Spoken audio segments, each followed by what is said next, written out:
کہ انجینئر نے اگر یہ کہہ دیا کہ عیسائی ہمارے نبی صلی اللہ علیہ وسلم کو معاذ اللہ نقل کفر دجال کہتے ہیں، تو اس پہ یہ اعتراض تو کیا جائے گا کہ عیسائی ایسا کہتے ہیں کہ نہیں کہتے. یہ اعتراض نہیں کیا جائے گا کہ انجینئر نے نبی کی توہین کی ہے، کیونکہ انجینئر علی مرزا نے خود معاذ اللہ نقل کفر نبی کو دجال نہیں کہا ہے، کسی اور کی طرف نسبت کی ہے کہ نبی کیا ہے، معاذ اللہ نقل کفر دجال ہے، معاذ اللہ. کسی اور کی طرف نسبت کرنے سے انسان توہین رسالت کا مرتکب نہیں ہو جاتا، 295 اس پہ نہیں لگتا. اس لیے ہم ان متشدد مولویوں سے کہتے ہیں کہ آپ کو بھی انجینئر کے خلاف جب اپنی دشمنی نکالنی ہے تو کسی جائز طریقے سے نکالو، 295 کا سہارا مت لو. یہ تو وہی کام کیا جو انجینئر کرتا رہا ہے بزرگوں کے خلاف، جس پر ہم اس پہ اعتراض کرتے رہے ہیں. تو آپ نے بھی وہی کام شروع کر دیا، پھر اس میں اور آپ میں فرق کیا ہو گیا؟ جتنے گستاخیوں کے فتوے انجینئر علی مرزا نے لگائے دوسروں پہ، وہ سارے ریکارڈ توڑ دیے اس نے. اتنے فتوے تو میرا خیال ہے بریلویوں نے کسی پہ نہیں لگائے، اہل حدیثوں نے نہیں لگائے. اس کا تو کام ہی یہ تھا کہ اشرف علی رسول اللہ گستاخ. ہم بیان کر رہے ہیں انجینئر صاحب وہ خواب کی بات تھی اور بیداری میں غیر اختیاری طور پہ زبان پہ آئی ہے. ان کا مقصد ختم نبوت کا انکار نہیں تھا، لیکن نہیں، نہ انجینئر مانے نہ اس کے فین مانے، کہہ رہے نہیں یہ دیوبندی گستاخ ہیں. پھر چشتی رسول اللہ وہ گستاخ. یہ سارے فتوے کس کے ہیں گستاخیوں کے؟ یہ انجینئر علی مرزا کے فتوے ہیں. ہم نے ایکسپلین کیا بھائی معین الدین چشتی بہت بڑے بزرگ تھے، ان سے پوچھا جائے گا کہ معین الدین چشتی صاحب آپ کی بات کا مطلب کیا تھا؟ انجینئر نے کہا نہیں مطلب نہیں. جب بابوں کی باتیں آتی ہیں تو یہ لوگ مطلب تلاش کرتے ہیں، اپنے بابوں کو ڈیفینڈ کرتے ہیں. بابے تھے شاہی کوئی نہیں. انجینئر کے جو فینس ہیں اسٹوڈنٹس ہیں انہوں نے کہا نہیں بابوں کا دفاع مت کرو، کسی بات کا کوئی مطلب نہیں ہوتا، جو لکھا ہے وہی مطلب ہے. تو آج اپنے جال میں سیاد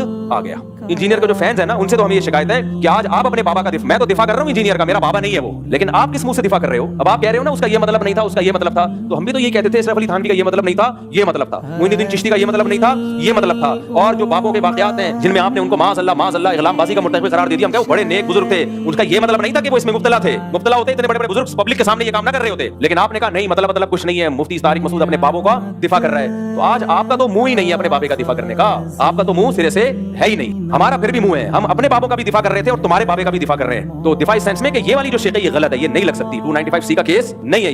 تو یہ بالکل نہیں بنتا اس موقع پہ 295. اور جو مولوی اس پہ خوش ہو رہے ہیں نا کہ نہیں 295 پہ ہم اس کو لٹکوائیں گے، بھائی پھر آپ بھی جب کسی کا کلمہ کفر نقل کریں گے نا، جن لوگوں نے جا کے ایف آئی آر کٹائی انہوں نے کیا کہا کہ انجینئر نے نبی کے بارے میں یہ الفاظ کہے ہیں، تو انہوں نے بھی تو نقل کیے نا، تو پھر ان پہ بھی 295 لگاؤ. تو میں کہہ رہا ہوں کہ یہ 295 کا قانون، یہ قانون بالکل درست ہے، ہم اس قانون کے خلاف نہیں ہے، لیکن اس کو مولویوں نے جو متشدد مولوی ہیں انہوں نے کھلواڑ بنایا ہوا ہے، تماشا بنایا ہوا ہے. یہ 295 کی توہین ہے میں سمجھتا ہوں. اور جو لوگ یہ کچھ کر رہے ہیں کل وہ سید الانبیاء صلی اللہ علیہ وسلم کو منہ دکھانے کے قابل نہیں ہوں گے. نبی صلی اللہ علیہ وسلم کہیں گے میری ناموس کا مقدس قانون تھا، کم بختوں اپنی ذاتی دشمنی کے لیے تم نے اس کو استعمال کیوں کیا ہے؟ باقی جو جائز استعمال ہے ہم اس کو مانتے ہیں. جو کارٹون بنا رہے ہیں نبی صلی اللہ علیہ وسلم کے معاذ اللہ نقل کفر، اس کی تھوڑی کوئی تعویل ہو سکتی ہے. صاف لفظوں میں تمسخر کر رہا ہے اور اس کی زندگی بھی بتاتی ہے کہ اس کا کام ہی یہی ہے. تو اس لیے اس مسئلے میں بابا کے دوہل کہتا ہوں، چاہے انجینئر سے میرے 100 اختلافات ہوں، لیکن یہ جو 295 اس بیس پہ لگایا گیا ہے تو یہ توہین کا کیس نہیں بنتا اس پہ. ہاں انجینئر نے اس کے علاوہ بہت ساری فضول باتیں کی ہیں. مولانا عمران صفدر صاحب ہیں، قیصر احمد راجہ صاحب ہیں، آپ ان کی ویڈیوز دیکھ لیں. عمران صفدر صاحب نے تو ایک کچے چٹے کھولے میں اور کس قدر بد کلامی کی ہے صحابہ کے بارے میں، کس قدر بد زبانی کی ہے صحابہ کرام کے بارے میں. تو اس پہ آپ ایکشن لیں،